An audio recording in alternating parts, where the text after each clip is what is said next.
Sige, I'll just move on to another point, Your Honor. So, okay. Natapos na tayo dun sa invoices and receipts, no? Kayo ho ay certified public accountant to, Miss Celine? Celine? Opo. Okay, so familiar ho kayo sa tax code? National Internal Revenue Code? Hindi po ako nag-practice ng sa bandang tax. Pero So, pinag-aralan ho natin yan sa college, sa accountancy ho. Diba? kasama po. Your Honor, we object to this line of questioning already. First, she asks this witness earlier if this witness is familiar with criminal laws. Objection from prosecution sustained by the presiding officer. Now she's asking this witness, are you familiar with... Tax code, because The tax she's a code, CPA, Your Your Honor. Honor. We will make the same objection, Your Honor, beyond the scope of Well, direct. We'll note the objection. We'll see where she takes this, counsel. We'll give her some leeway. She's on cross. Yes, thank you. Thank you, Your Honor. So, yung tax code doon, nasa curriculum mo natin yan nung college po, di ba po? Nung nagtitake up tayo ng accountancy. Yes po, taxation and Okay, salamat po. Now, familiar ho kayo sa Section 34 ho ng tax code? Sige. Hindi ko na po Hindi nyo na gaanong maalala, maalala. no? If-flash ho natin yun sa screen, please. Section 34. Can counsel just proceed to the question, Your Honor? That's it. That's it, Your Honor. That's Section 34. If-flash ho natin, no? Section 34B says, substantiation requirements. No deduction from gross income shall be allowed under subsection A hereof unless the taxpayer shall substantiate with sufficient evidence such as official receipts or other adequate records the amount of the expense being deducted and the direct connection or relation of the expense being deducted to the development, management, operation, and or conduct of trade, business, or profession of the taxpayer. Kita Your Honor, niyo yan? please. Counsel? We will object already to this line of questioning. It is totally immaterial, irrelevant, and beyond the scope of cross-examination. There was no question yet, Your Honor. Your Honor. Let's wait for the question, counsel. I think I know where counsel is leading to. Thank you, Your Attorney Honor. Christine, Okay, go to your question. so Section 34B refers to the deductibility of expenses under the tax code. If you can recall that. Opo. Yes, okay. Now we make our objection, Your Honor. Is that your question? Wala pa. I think she's No, laying you the said- basis for Wala her pa ho. question, I'm counsel. laying the basis ho. Okay. So, What is the question? wait lang ho. In fact, Section 34B, yung binasa natin, Patience is a virtue, counsel. yeah. Let's give her In some. fact, Section Let her lay the 34B predicate. B of the NIRC considers other adequate records to support the deductibility of expenses, di ba ho? Tingnan nyo, kung titingnan nyo lang, o base lang ho sa tax code. Is that already the question? No, Your asked Honor? and answered, counsel. Move to your point. What is... Yes. Yung ano ho yung sagot? Paulit po yung tanong. Pwede Okay, pong based ho pakiulit. dyan sa sinite ho natin na provision ng tax code, okay, Section 34B considers adequate records as sufficient support for the deductibility of expenses or business expenses under the tax code. What Base is- po dyan. Base po dyan, okay. Document is the best evidence, Your Honor. Yes, counsel. Let her proceed, counsel.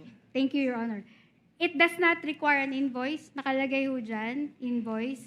Dapat mag-submit ho tayo ng invoice. Again, may I object now? Is that a question already, or Yes, should that's I a wait for question, your Your Honor. question? That's a Okay. question. That's That's a your question, question. Your Honor. Nakalagay ho ba dyan na requirement na dapat may invoice para magiging deductible yung expense? Nakalagay po such as Your official. Honor, please. Hindi, Attorney Lorna, yes. What is your objection? This is immaterial, irrelevant, beyond the scope. This is the National Internal Revenue Code for taxpayers. What is relevant here is the payment of taxes, what is allowed as deductions, what are documents allowed to substantiate findings here. It refers to gross income, Your Honor.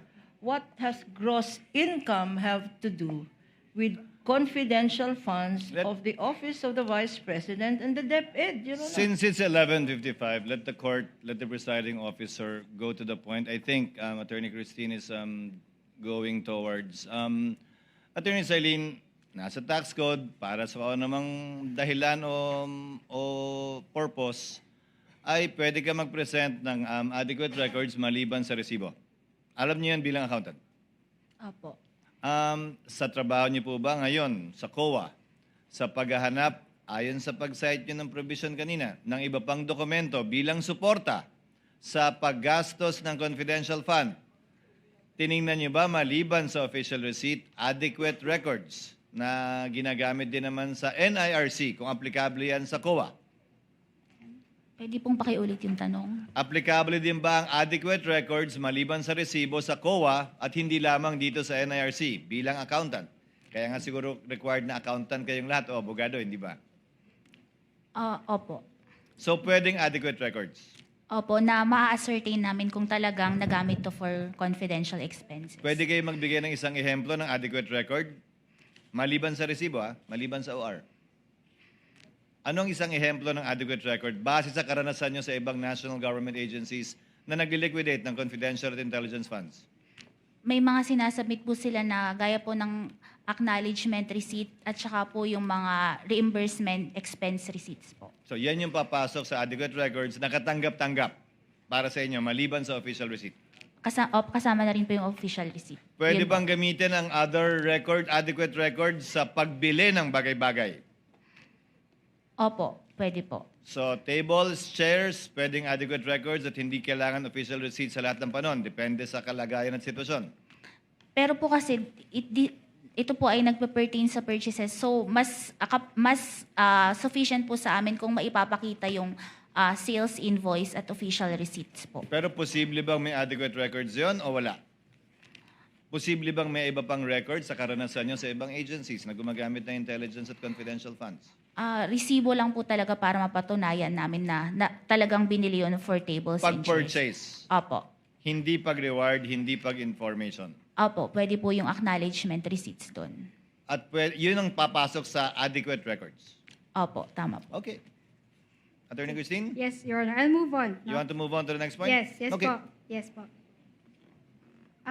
Okay. So, napag-usapan nun natin yung ORs and sales invoices po. Di ba po?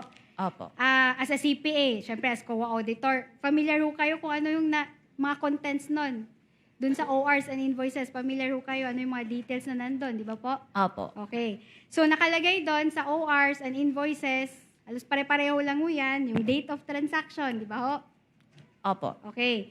Yung seller's details, no? Nakalagay doon yung registered name, registered business address, and the tax identification of the seller. Nakalagay ho doon, di ba po? Opo, tama po. Okay. Nakalagay din ho doon yung description ng goods.